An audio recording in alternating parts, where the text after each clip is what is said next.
A ver, alguien de manera voluntaria, ¿me quiere decir que vimos la clase pasada? Yo, profesor. Adelante. Nice. Vimos la historia del derecho mercantil, vimos conceptos y definiciones de palabras clave en la materia, por ejemplo, el concepto de lucro y pretensiones o, por ejemplo, la especulación comercial. ¿Qué es lucro? ¿Qué es lucro? Lucro es ganancia. Exacto. ¿Qué es la especulación comercial? Especulación comercial es el ánimo de obtener el lucro. Ok, ¿qué más? Vimos acerca de la historia de cómo empezó el derecho mercantil aquí en México desde la antigüedad hasta la época moderna. Al igual también ciertas maneras de derecho mercantil, por ejemplo, a través del trueque que en griego, igual vimos definiciones del trueque, que es oikos, casa, reglas de A casa, ver, espera. El eso en trueque es el materia intercambio, económica, espera. El trueque ajá, es el en intercambio de economía, productos. Trueque es intercambio de productos. Y sí, luego hablábamos de las normas económicas. ¿De dónde vienen las ajá, que normas son reglas de económicas? casa, en griego. Exacto. Normas económicas. Con... Y también vimos leyes como de Rodia, también vimos el emperador Antonino, Espera. vimos también, La ajá, palabra economía viene de la etimología grecolatina que viene de oikos, oikos es casa y nomos es regla. Economía significa las reglas de la casa, ¿ok? Y ahora sí, hablamos un poco de los griegos, hablamos de los romanos. ¿Qué hay con los griegos? con los griegos vimos sistemas de mercantiles, por ejemplo, ya sea en el caso de, por ejemplo, no recuerdo bien los nombres, pero por ejemplo, de que digamos un bodeguero, tú le dejabas tus cosas a cuidar, tú le pagabas, pero después de cierto tiempo él las remataba porque él perdía dinero. Igual, también lo vimos lo que es, por ejemplo, el derecho y eso lo voy a decir con los ejemplos que no me acuerdo bien el nombre ahorita, pero por ejemplo, en el caso de que usted llegara, no sé, a comprar mercancía a otra isla y le fuera mal, el problema o la demanda iba a ir sobre el dueño de la embarcación y no del capitán. ¿Cómo se llama esa figura? Se llama,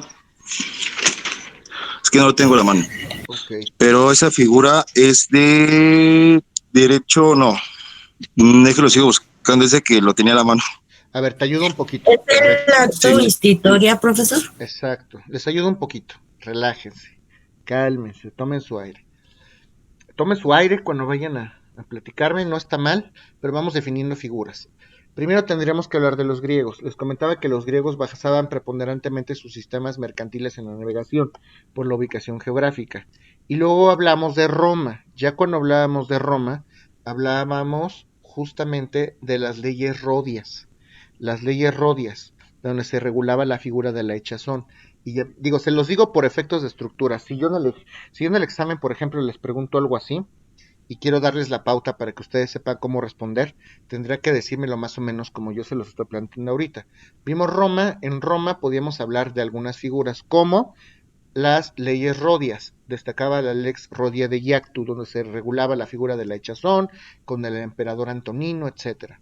Vimos ahora sí, como me comentan, la actio institutoria, y me tienen que explicar en qué consiste la actio institutoria.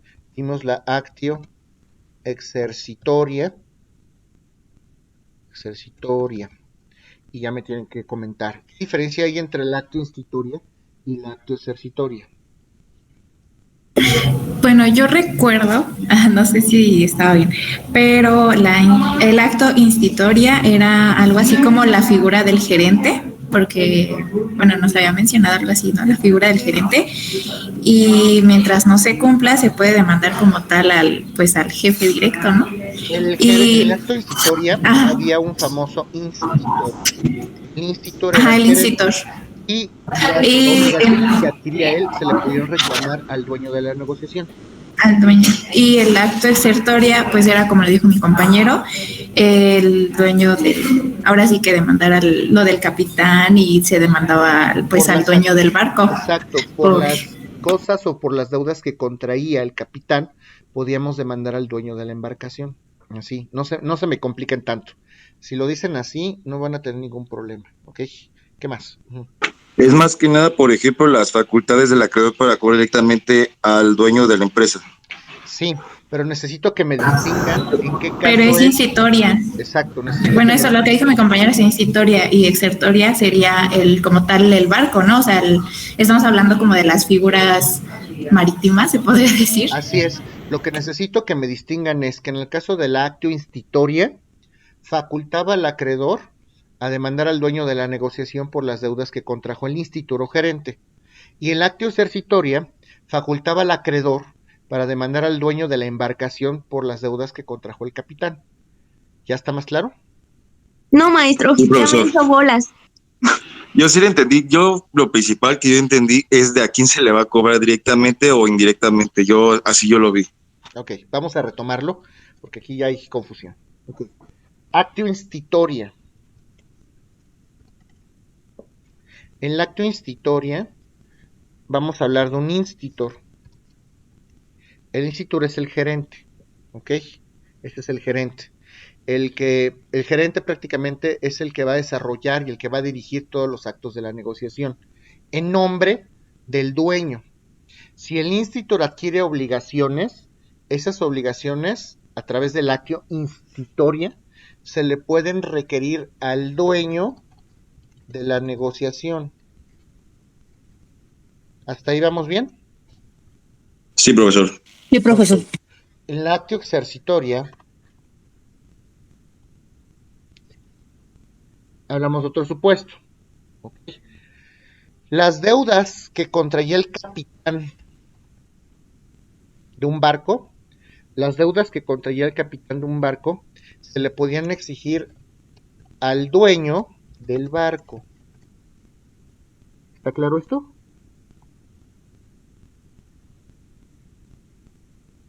¿Sí o no? Sí, yo ya entendí. Sí, profe. Eso es todo. ¿Qué más? También estaba el Nauticus Faens. Nauticus Ajá, Buenos. Faens, ajá, que era donde prácticamente eran como las bodegas, en donde dejaban sus cosas los marineros y en caso de que no pasaran en el tiempo acordado, el dueño de la posada podía venderlos. Ok, aquí hablábamos de un texto que se llamaba Nautae. En el texto Nautae justamente se documentaban una serie de obligaciones y de derechos a cargo de los posaderos y a cargo de los marinos. Y hablamos de una frase, de una locución latina. ¿Alguien se acuerda cómo es o no?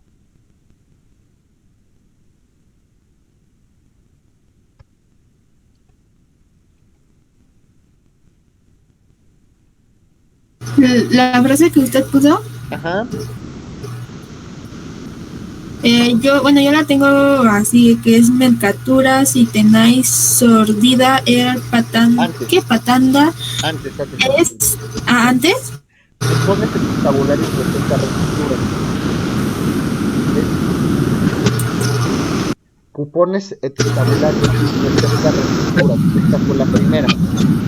¿Qué significa esto? Cupones en tus tabularios. Posaderos.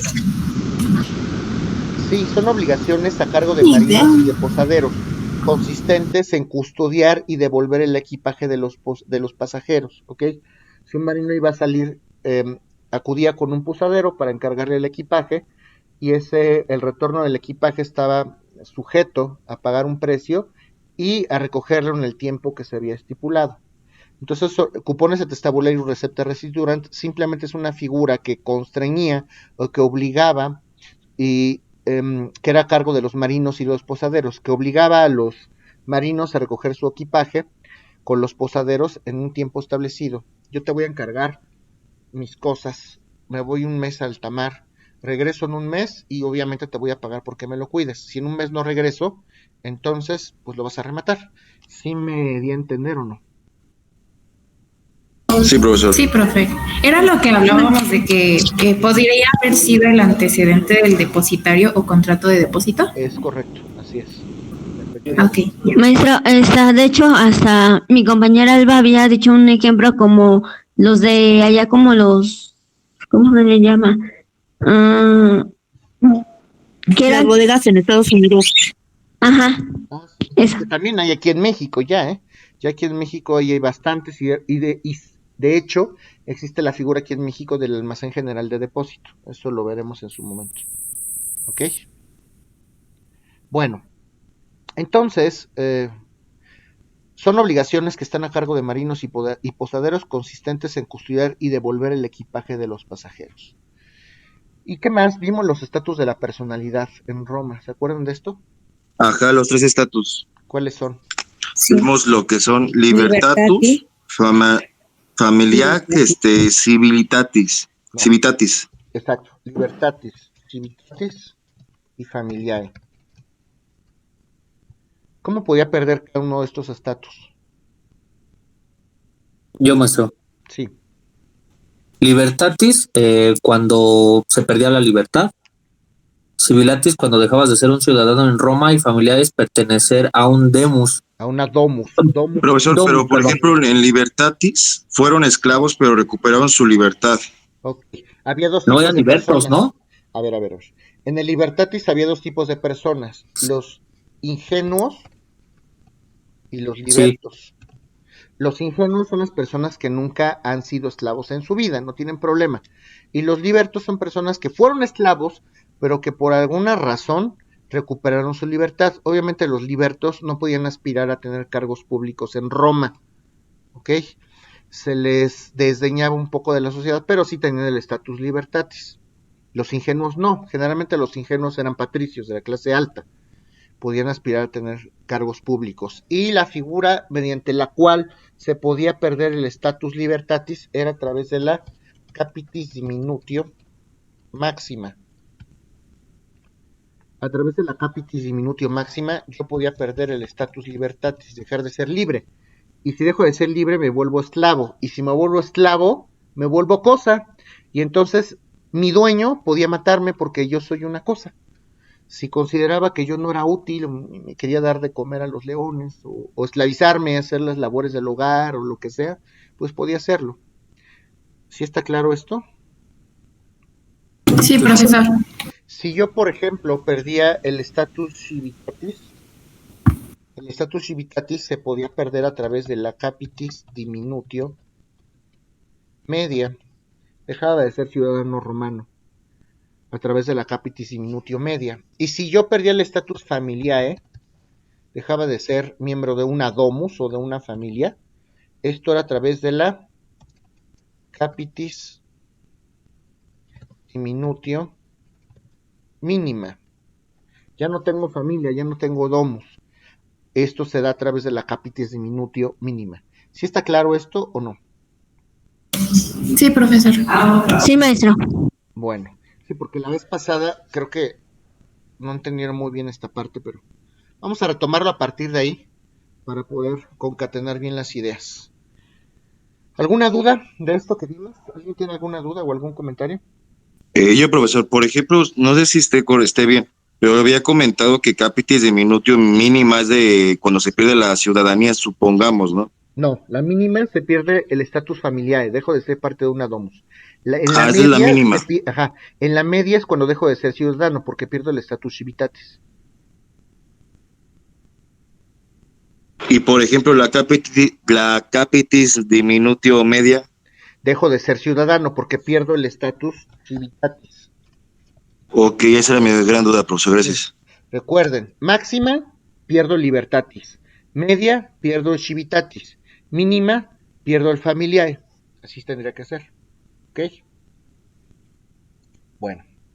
Entonces, retomando estas obligaciones a cargo de marinos y posaderos, ya lo retomamos. Vale la pena mencionar que todas estas leyes o estas primeras reglas mercantiles se documentaron en una compilación de leyes romanas. También hablábamos del Corpus Juris Civile, más adelante lo retomamos, pero por ejemplo estas obligaciones a cargo de posaderos, a cargo de marinos, se encuentran documentadas en el famoso Digesto de los romanos, que es otra compilación de leyes romanas. Aquí en el Digesto también podemos encontrar en algunas modalidades, esto que ya también habíamos platicado, la Lex Rodia de Iactu, Es lo que me platicaban al principio, las leyes rodias. El gobernante de la tierra también gobernaba el mar, también se encontraba documentado en el digesto. Y obviamente se regulaba también la figura de la hechazón antes mencionadas. Vale la pena ahora sí mencionar cómo estaban las cosas comercialmente en Roma.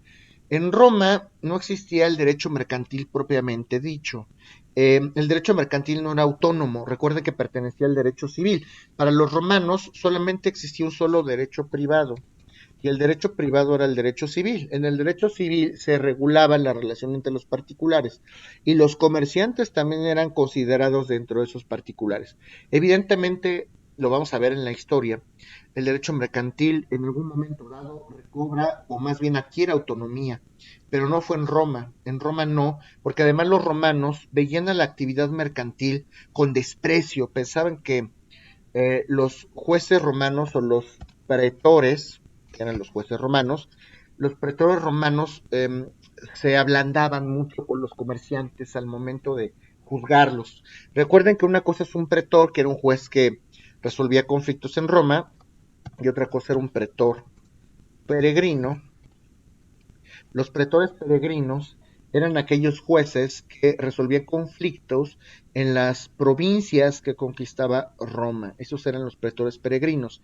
Pero ya les he comentado yo que los comerciantes, el recurso más valioso que tienen es el tiempo. Y esto es muy importante, porque para un comerciante el tiempo es dinero. No puedo tardarme días y horas de manera innecesaria haciendo una serie de formalidades para poder dar a luz un acto de comercio. ¿Okay? Yo no puedo documentar cada una de las operaciones que hago, porque entonces eso sería catastrófico, perdería dinero. Podríamos llegar a un absurdo. Les voy a poner un ejemplo bastante absurdo, pero creo que se va a entender. Si ustedes van a comprar tacos de canasta a la esquina del instituto, imagínense que ustedes tuvieran que hacer un contrato privado de compraventa por cada taco que se comieran. ¿Tienen ni idea de lo que eso significaría? Para empezar, ni comerían a gusto, y para seguir, el comerciante o la persona que está vendiendo esos tacos de canasta pues no tendría ningún tipo de ganancia. Por eso es que la actividad comercial tiene que ser rápida, ágil, expedita. Y gracias a ello necesitamos reglas de la misma manera rápidas, expeditas, inmediatas en los procesos. Por eso es que los pretores romanos lo que hacían es establecer leyes flexibles, rápidas, para solucionar un problema comercial o mercantil en el caso concreto, inmediato.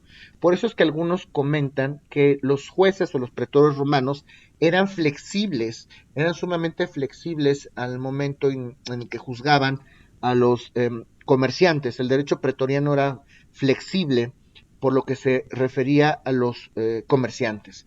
¿Hasta aquí tienen alguna duda? Yo, profesor, pero por ejemplo, usted dice que un pretor, pues juez, expide leyes rápidas, y en el caso de un pretor peregrino, nada más resolvía con la controversia o también expedía leyes. A ver, los pretores y los pretores peregrinos ambos son jueces, solamente que el pretor solucionaba conflictos en Roma y el pretor peregrino solucionaba conflictos en una provincia que conquistaba Roma. El pretor peregrino se especializaba en conocer las leyes de las provincias que conquistaba Roma, por eso es que los pretores peregrinos se especializaban. Por ejemplo, si Roma conquistó España, ¿cuál era la ley aplicable entonces en España? Pues una mezcla entre el derecho romano y el derecho que antes se aplicaba en Roma. Cada país o cada provincia tenía sus propias costumbres, sus propias leyes, su idiosincrasia, y por eso es que había variaciones, y el pretor peregrino tenía que ser un juez especializado en conocer ese derecho que se aplicaba en una provincia concreta. Ahora, tanto en Roma, tanto en las provincias que se conquistaban, había actividad comercial. Tanto los pretores como los pretores peregrinos necesitaban flexibilizar sus leyes al momento de juzgar a un comerciante, porque entendían las necesidades de los comerciantes, necesitaban esos procesos ágiles, eficaces, inmediatos. Entonces, tanto los pretores como los pretores peregrinos tenían que trabajar con este tipo de procesos que tienen que ser más flexibles y más rápidos. ¿Sí me di a entender? Sí, profesor, muchas gracias. Sí. Entonces, en Roma solo los esclavos y la gente del pueblo, la gente desdeñada, los plebeyos, aquellos de clase baja, eran los que hacían, o los de que se dedicaban preponderantemente a esta actividad comercial. Teníamos que encontrar una solución adecuada a cada caso comercial. cuando es que se juzgaban estos casos entre comerciantes.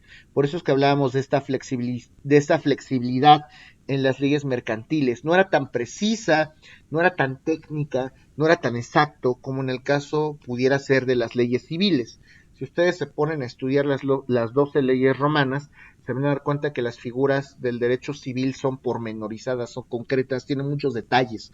Las leyes romanas mercantiles no, eran leyes generales, simplemente regulaban de una manera general una figura, le faltan muchos detalles.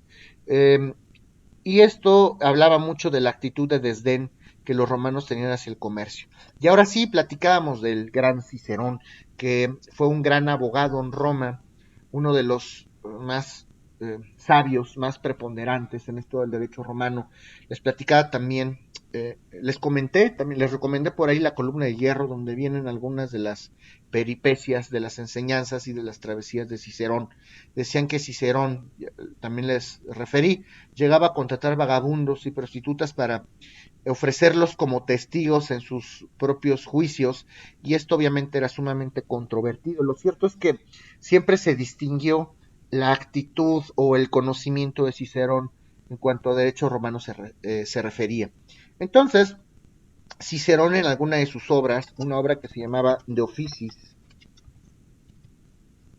refiere ahora sí, esta máxima fue la última que platicamos. ¿Alguien se acuerda cuál es? La de mercatura.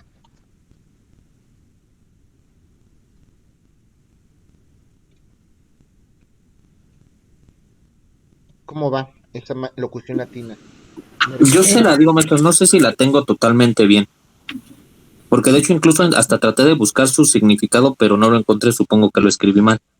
Pero dice, mercatura sitemis sordida et patanca est sig magnus et copiosa non est ad moram vitaperanda. Estoy escribiendo otra vez, ¿eh? ¿Lo puedes decir yo? A ver si lo tengo bien. Ajá. A ver, mercatura sitenius sordida, el putanda es sin magna, el copiosa non es ad morum vitaperanda. A ver, estoy escribiendo. Vituperanda, exactamente. Mercatura sitenuis sordida putanda est, sin magna copiosa non est ad modum vituperanda. ¿Qué quiere decir esto? Si la actividad comercial no es grande, no es vasta, no es vistosa, entonces tendría que ser sórdida o tendría que ser insignificante frente a los romanos. Solamente si es grande, si es representativa, vamos a llamarlo así, tendría que ser relevante. De ahí que el propio Cicerón diga, pues si un pequeño comerciante, el titular o el dueño de un pequeño puesto en la plaza pública, pues es insignificante para nosotros. Necesita ser dueño de un verdadero comercio, grande, vasto, para poder ser relevante en la vida comercial. Esto más o menos sería la traducción de esta máxima. ¿Ok? Profesor, es lo que nos había dicho antes de no es comercio si es poco. No es comercio si es poco. Sí, efectivamente. Ahora, mucho ojo con las traducciones del idioma latín, porque el latín no es una lengua habitual. Esta lengua se escribe al revés, se los puedo explicar de esta manera para no hacer los bolas. Si buscan una traducción, por ejemplo, en Google Traductores, no la van a encontrar así, ¿eh?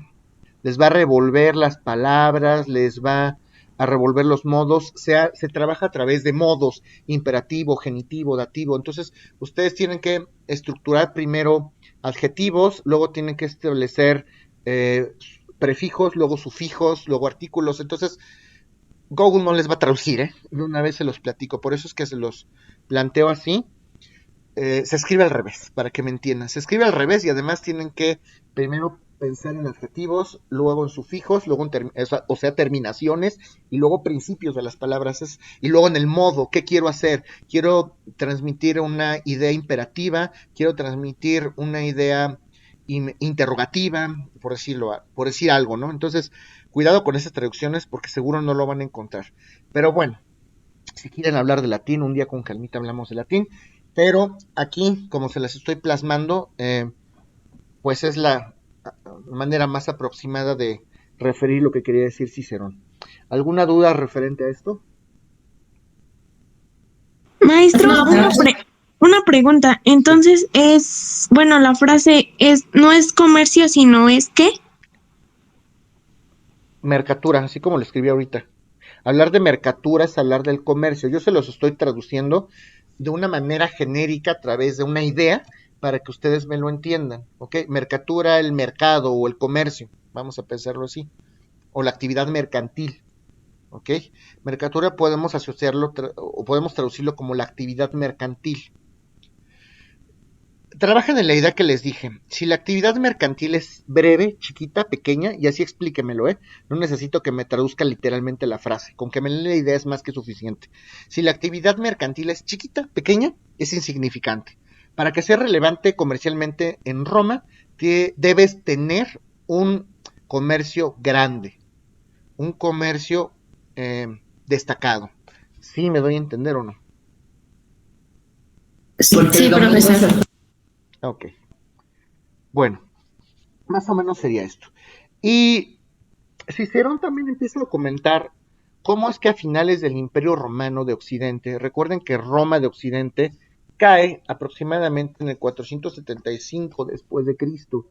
Roma de Occidente, no de Oriente. Roma de Oriente se vuelve bizantino, Imperio bizantino, ¿ok? Y curiosamente, aquellos que derrocaron el Imperio Romano de Occidente fueron los pueblos bárbaros, a los primeros que conquistó Roma, curiosamente.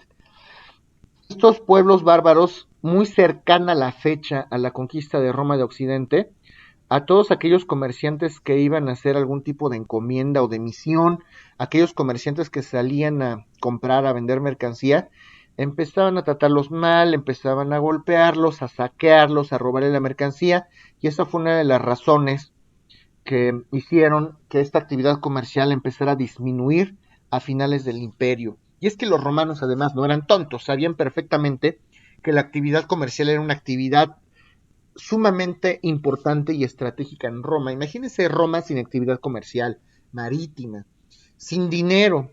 Ese poder, ese poderío económico y ese posicionamiento en gran parte se debía justamente a esta actividad. Entonces, pues a pesar de ser una actividad desdeñada, se la dejábamos a la plebe o a los plebeyos, a los vulgares, a los esclavos.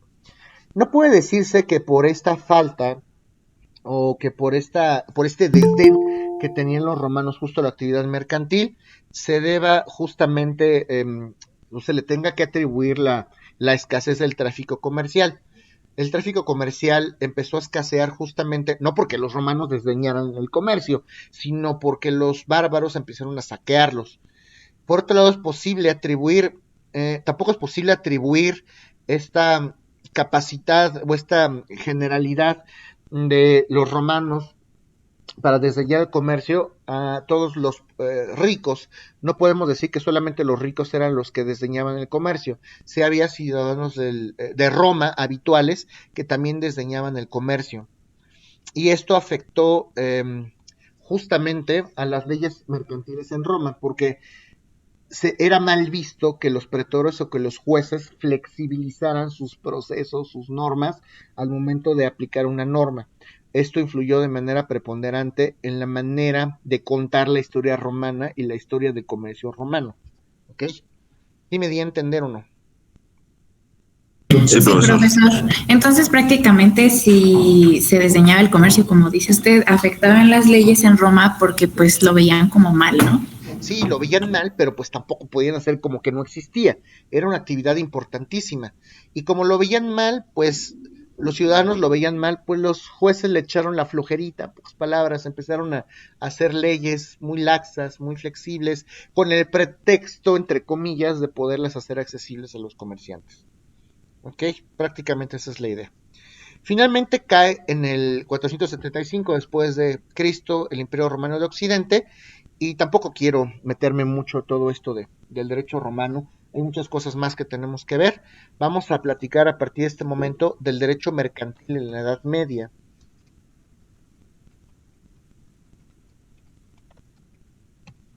El derecho mercantil en la Edad Media. Con la caída del Imperio Romano de Occidente, se agravó entonces la inseguridad social en las frecuentes incursiones de los bárbaros y de los comerciantes. Justo lo que les comenté hace un momento, los comerciantes empezaban a viajar, querían seguir fomentando esa actividad comercial, pero no era posible porque los propios pueblos bárbaros los amedrentaban, abusaban de ellos. Entonces empieza a haber una clara disminución en esta actividad mercantil después de la caída de Roma de Occidente. Se produce una decadencia muy severa en la actividad comercial a principios de la Edad Media. Gracias a la figura de las famosas cruzadas en la Edad Media, vamos a viajar de un país a otro, vamos a hacer descubrimientos, los países de Europa recobran cierta autonomía, ya no están subyugados al Imperio Romano. Entonces todos estos europeos comienzan a viajar para retomar nuevos productos, para retomar libertad en algunos casos, y empiezan a abrirse canales comerciales. Los comerciantes ya no empiezan a viajar de uno en uno, justamente para evitar estos abusos de los pueblos bárbaros, empiezan a viajar en conjunto. Vamos a viajar 10, 15 comerciantes y van a ver cómo sí nos podemos defender de los bárbaros. Y entonces los bárbaros no tuvieron otra opción que disminuir estas actividades consistentes en agraviar a los comerciantes, ya no podían asaltarlos con tanta facilidad. Y gracias a estas cruzadas resurge la actividad comercial en la Edad Media. Es importante porque se abrieron canales de comunicación con algunos países de Oriente como puede ser el caso de los chinos, por decir algo, ¿no? Se facilita el intercambio de productos en toda Europa gracias a las cruzadas. Empezamos a intercambiar mercancías entre países, los galos con los italianos, lo que antes era Roma, con los godos, con los germánicos, que son los alemanes. Se empiezan a abrir estos canales de intercambio de productos en toda Europa. Los italianos van a destacar otra vez, justamente por la posición geográfica en la que se posicionan en el continente europeo. Este resurgimiento del comercio se dio en situaciones jurídicas y políticas muy adversas, totalmente diferentes a las que se dieron en Roma de Occidente. ¿Subsisten algunas figuras del derecho romano? Sí, porque es lo que había, con eso tenemos que trabajar, con estas leyes nos tenemos que regir, pero el derecho romano ya no es el derecho oficial en Europa, ya no existe esa flexibilidad que antes los pretores aplicaban al momento de resolver un conflicto con los comerciantes. Entonces la norma de los comerciantes ya no es flexible, ya no se adapta a sus necesidades al caso concreto. El derecho romano ya se vuelve un derecho anacrónico. Anacrónico significa que está fuera de tiempo. Ana es más allá de cronos, tiempo. Entonces ya es un derecho anacrónico, fuera de tiempo. Ya necesitamos nuevas reglas. Justamente estas que les platicaba en la sesión pasada, el Corpus Juris Civile, que es esta compilación de leyes romanas. Hablábamos de las novelas, de las institutas, de Pandecta, de los códex. Hay varios, Justinianeo, por ejemplo, varias lecturas o varias compilaciones de leyes que comprenden el Corpus Juris Civile. ¿Okay? Todo este Corpus Juris Civile trataban de aplicarlo los europeos, pero ni siquiera lo entendían bien. Solamente los romanos, quienes eran expertos justamente en derecho y por esto fueron destacados, podían entender en qué supuesto podíamos aplicar una ley u otra. Entonces empezaron a hacer una sarta de tonterías al querer aplicar las leyes romanas que ni ellos mismos entendieron. Entonces el derecho aplicable en ese momento en la Edad Media, quien toma el estandarte o quien toma entonces el liderazgo para aplicar sus leyes, vamos a hablar de los germánicos, del derecho germánico. Profesor, una pregunta. Sí, adelante. Por ejemplo, ¿cuál sería la gran diferencia entre el derecho romano y del Corpus Juris Civile? Es lo mismo, el Corpus Juris Civile es una compilación de leyes romanas. Todas las leyes que hacían los romanos las documentaban en varios tomos o en varias obras. De hecho, si quieren algún día platicamos de eso, el derecho romano políticamente tuvo 3 etapas, monarquía, república e imperio, pero también históricamente esa es una división entre los periodos del derecho romano, así de grave. Podemos hablar del derecho antiguo quiritario, del derecho preclásico, de clásico, de posclásico, del derecho justinianeo, y es que al final ya los romanos no estaban satisfechos con las leyes que tenían, querían más, y todos aquellos juristas destacados los mandaron a excursiones a otros países para ver cómo era el derecho en otras regiones, y ya cuando regresaron empezaron a documentarlo todo en tablas romanas, que en principio eran 10 tablas, las últimas 2 son tablas hechas específicamente para los plebeyos, leyes para plebeyos que lejos de beneficiar los perjudicó. Pero esto, cuando les hablo de Corpus Juris Civile, no estoy hablando de otra cosa, sino de libros, auténticos libros, como un semanario aquí en México, como el Semanario Judicial de la Federación, auténticos libros donde estaban compiladas todas estas leyes romanas. En el Corpus Juris Civile podemos encontrar una serie de normas del derecho civil romano, podemos hablar del usucapion, de la prescriptio longitempori, podemos hablar de la figura de la mora, podemos hablar del divorcio, que además ya existía el divorcio, muchas de las figuras que ya existen ahorita, o que existen y son vigentes en nuestro México, ya existían en Roma. Ese Corpus Juris Civile recopila todas esas leyes, ¿sí me doy a entender o no? Sí, pero o sea, por ejemplo, el Corpus Juris Civile es de una manera un poco más actualizada, ¿no? Pues todo lo que hicimos romanos en nuestra vida, mientras fuimos vigentes, todas estas leyes que hicimos, vamos a documentarlas, vamos a escribirlas todas en un librito, para que dejemos en la historia, para que al rato podamos tener un código donde podamos tener al alcance todas las leyes que hicimos y podamos aplicarlas cuando las necesitemos. ¿Sí me explico? Sí, profesor, gracias. Ok, ¿alguien más? Bueno, entonces toma la estafeta el derecho germánico, lo que hoy conocemos como Alemania. En vez de aplicar derecho romano, vamos a empezar a aplicar en la Edad Media el derecho alemán, pero este derecho alemán tiene muchas deficiencias. El derecho alemán destaca por imponer reglas o normas de carácter adjetivo. Adjetivo significa procedimental. Los romanos se caracterizan por hablar de leyes procedimentales o procesales, como ustedes las conocen. ¿Alguna duda? Okay. ¿Tienes alguna duda, Leslie? Okay. No, profesor. Okay. ¿O alguien más? ¿Todo bien? Yo, profesor. Sí. El derecho alemán entonces eran normas de carácter adjetivo. Es justo lo que estaba platicando. El derecho alemán se destaca por sus aportaciones al derecho adjetivo o al derecho procedimental.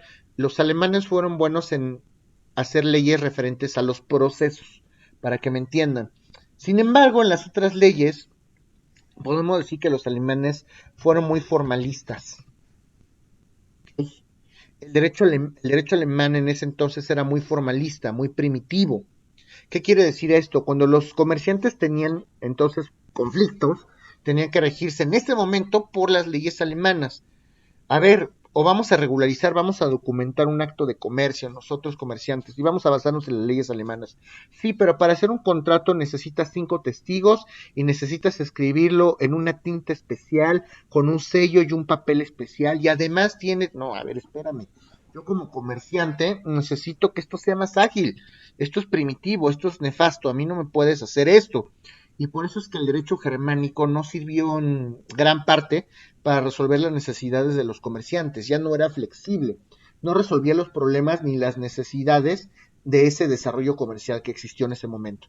Políticamente, entonces, definitivamente faltó un poder eficiente para hacer leyes generales que resolvieran los problemas comerciales en ese momento. Y estas deficiencias políticas, muy importante lo que voy a decir, estas deficiencias políticas dieron pie a que estas personas que se dedicaban específicamente al comercio, que se dedicaban a una misma actividad llamada comercio, se agruparan. Vamos a agruparnos todos los comerciantes para proteger nosotros mismos nuestros derechos como comerciantes. El derecho no es suficiente, no nos está alcanzando para proteger nuestras necesidades. Entonces vamos a crear un órgano, vamos a crear una coalición para defender nuestros intereses comunes. De esta manera, importantísimo, surgen los gremios en la Edad Media. Los gremios eran agrupaciones de comerciantes, y no había uno, había muchísimos. El gremio de los comerciantes del alimento, el gremio de los comerciantes de la piel, el gremio de los comerciantes de la navegación, el gremio de los comerciantes de los galos, hoy Francia, el galo de los comerciantes italianos. Empiezan a agruparse estos comerciantes y crean gremios, que son asociaciones mercantiles. Y estos gremios son un antecedente preponderante para las asociaciones mercantiles. Podemos decir incluso que estos gremios son el antecedente directo de las sociedades mercantiles. Vamos a asociarnos para defender nuestros derechos como comerciantes. Tenemos un fin común, el comercio. Y ellos mismos empiezan a proteger sus intereses. ¿Okay? Los gremios de los comerciantes, las primeras asociaciones, antecedente del derecho societario. Estos gremios entonces establecen sus propios tribunales. Fíjese qué drástico, vamos a desconocer los tribunales de todos los estados europeos porque ninguno resuelve nuestras necesidades. Entonces vamos a crear nuestros propios tribunales. Y si nosotros que somos parte del mismo gremio tenemos un conflicto entre nosotros, lo vamos a dirimir, lo vamos a trabajar, lo vamos a dilucidar, a extinguir a través del tribunal del gremio. Los gremios tenían sus propios tribunales, ellos conocían sus propias necesidades, podían hacer sus propias leyes, sus propias reglas para dirimir justamente estos conflictos. Esto es importantísimo. ¿Hasta aquí alguien tiene alguna duda? Maestro, o sea que, bueno, los comerciantes entonces crearon sus propios tribunales a través del gremio. Sí, pero antes de eso crearon los gremios. Primero creamos al gremio como unidad, como asociación para protegernos nosotros mismos. Ya que creamos el gremio, si yo soy miembro de este gremio y tengo un conflicto con otro, efectivamente, vamos a crear nuestros propios tribunales para poder extinguir o dirimir nuestros propios problemas. Y vamos a hacer leyes para dirimir estas controversias o extinguir esas controversias entre los comerciantes de un mismo gremio, por supuesto que sí.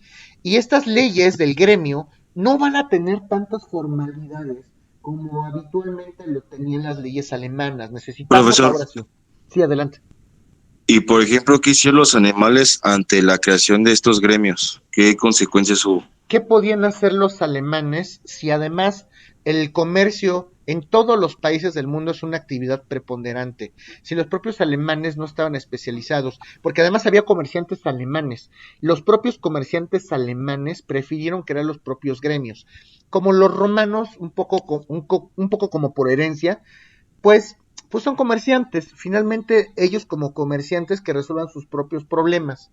A mí me interesa como nación, porque todavía no podemos hablar de Estado, a mí me interesa como nación que pues exista el comercio, que hay un flujo económico. Si ellos se quieren asociar para extinguir sus problemas, déjalos. Vamos a dedicarnos a lo que es importante, a los asuntos de Estado, a dejar que ellos hagan comercio. Vamos a dedicar nosotros al Estado, a la guerra, al poder, al dinero, a los asuntos internos. Entonces, hasta este punto, pues, muchos países permitieron justamente que estos gremios pudieran dirimir sus conflictos, ¿ok? Con sus propias leyes. Profesor, Sí. ¿nos han llegado a comentar que los gremios son como los antecedentes de los sindicatos? Sí, también, por supuesto, son asociaciones, eso lo podemos ver más adelante si gustan, pero sí, sindicatos en materia laboral, porque finalmente en materia de trabajo son grupos sociales desfavorecidos y es más fácil que un conjunto de trabajadores vaya a exigir una prerrogativa al patrón que uno solo. Es una figura también muy parecida y es el antecedente de muchas cosas, esto de los gremios. Sí, y en este caso estamos hablando de la actividad comercial, de los comerciantes, pero la respuesta es sí, ¿ok? Entonces, estos gremios empiezan a hacer leyes flexibles, leyes para resolver sus propios problemas, ¿ok? Sin mayores formalidades. ¿Y qué pasa? Empezaban a establecer sus leyes, pero aquí es cuando aparece y sale a escena la famosa costumbre. Lo vamos a ver más adelante. La costumbre es una de las fuentes por excelencia del derecho mercantil. ¿Cómo juzgaban estos gremios? ¿Cómo resolvían estos problemas los gremios? Entre ustedes resuelvan sus problemas, comerciantes, gremios. Y como no sabían ni eran especialistas en el tema jurídico, pues se sentaban a platicar, a escucharlos, a lo mejor había defensa por cualquiera de las dos partes y documentaban de una manera muy rápido. A ver, este caso tiene que ser resuelto así, esto es lo justo, punto. Y empezaron a resolver sus conflictos a través de la costumbre, de la figura de la costumbre. De ahí que el derecho aplicable, gracias a los gremios, el derecho aplicable a los comerciantes sea el derecho consuetudinario. El derecho consuetudinario es el derecho de la costumbre o el derecho basado en la costumbre. Vamos a ver esto más adelante a detalle. Inveterata consuetudo opinio iuris et necessitatis. Eso es lo que es costumbre. La costumbre tiene dos elementos. Una conducta arraigada y repetida muchas veces en la sociedad. Ese es el primer elemento de la costumbre. Y el segundo es que esa conducta sea aceptada por la propia sociedad. Los propios tribunales de los adscritos a los gremios utilizaban el derecho consuetudinario. Ya podemos hablar de un derecho consuetudinario basado en la costumbre. Decían ellos. Profesor, ¿cuál dijo que era el segundo elemento? Voy, ahorita te los digo. Sin estrépito figura judici. Eso quiere decir que las leyes o los conflictos de los comerciantes se tienen que resolver sin mayor formalidad que la establecía en el derecho. No podemos resolver nuestros asuntos ni tratarlos con las formalidades, necesitamos ser ágiles. Eso es derecho consuetudinario. Entonces, digo, más adelante vamos a ver esto de la costumbre, pero de todas maneras lo refiero.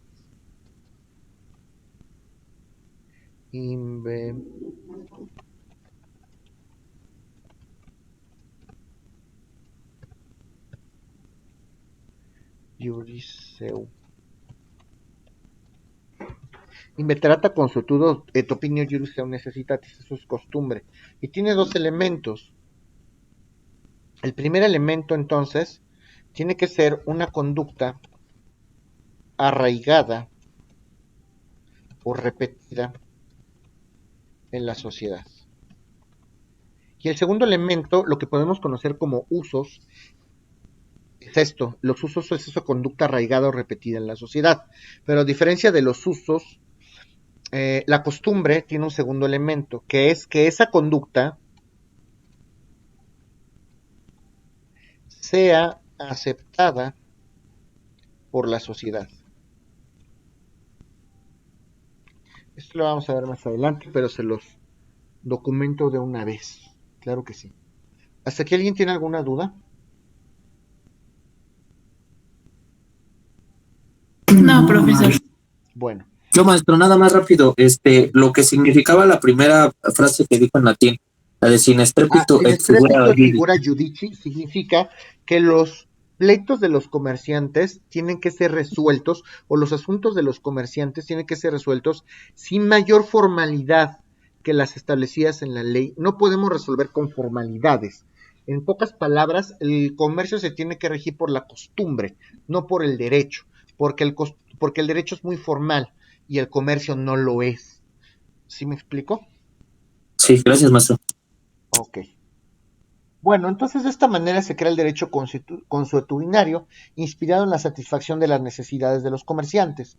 Las resoluciones de estos tribunales se empezaron a documentar, a compilar también en libros, y de esta manera podemos hablar de algunas compilaciones de resoluciones de estos tribunales comerciales o mercantiles. Algunas de ellas son estatutos, ordenanzas.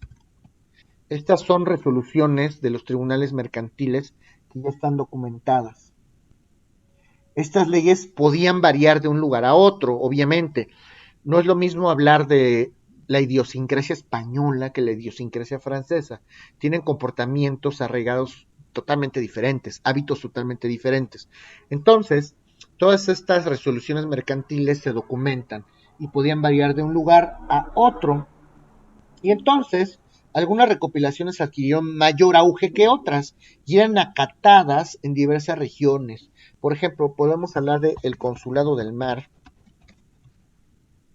El Consulado del Mar se aplicaba en Barcelona, en España, evidentemente.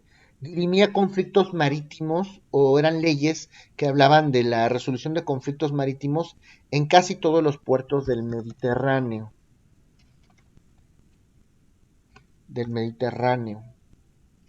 Podemos hablar de los roles de Olerón, que tenían vigencia en el puerto de Vizcaya. Son leyes que regulaban el comercio justamente en esta región de los puertos de Vizcaya. Podemos hablar de las leyes de Wisby, Vizcaya, ¿no? Las leyes de Wisby. Las leyes de Wisby regulaban el comercio marítimo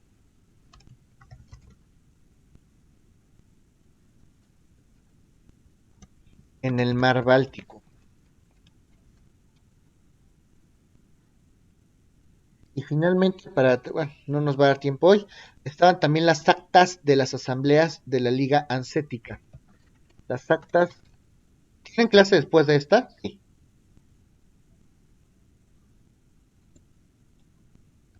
No, profesor. No, maestro. Les voy a robar 2 minutos. Las actas de las asambleas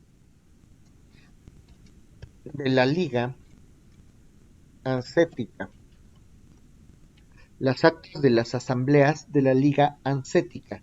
Estas normas se aplicaban en el famoso Mar del Norte. Regulaban la actividad comercial en el Mar del Norte.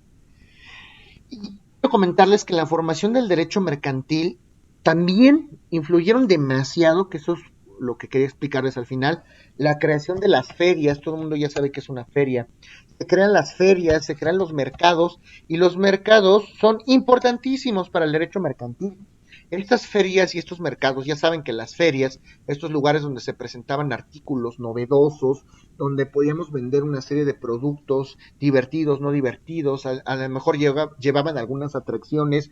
Todas las personas iban ahí para vender algo, algún producto, algún servicio, alguna fascinación, algún producto que pudiera ser divertido. Y los mercados donde vendían prácticamente diversos productos, pieles, comida, dijes. Y estos mercados y estas ferias, ¿dónde creen que surgen? Preponderantemente surgen con los galos en Francia, lo que conocemos ya como Francia, en regiones de Lyon y de la Champagne, se los escribo. Allí es donde se dan los primeros mercados. Se atraían los comerciantes como imán. Cuando alguien escuchaba que iba a haber un mercado, una feria, inmediatamente corrían, porque saben que ahí iban a vender, se iban a enriquecer, iban a obtener lucro. Y ahí es donde empieza a desarrollarse la figura de la letra de cambio, importantísimo. Estos son los primeros antecedentes de los títulos de crédito. Letra de cambio. Oye, hay un mercado en Francia, quiero ir a comprar unas pieles para venderlas, pero no tengo dinero, le voy a pedir dinero al virrey. Y entonces el virrey me firmaba un papelito que decía: señor mercader, véndale las pieles, y cuando se las venda, presenta este papel en tal lugar y le voy a dar 100 monedas de oro. Es el antecedente más próximo de los títulos de crédito, de lo que podríamos asumir como una orden incondicional de pago, como si fuese un cheque. Esa es la letra de cambio.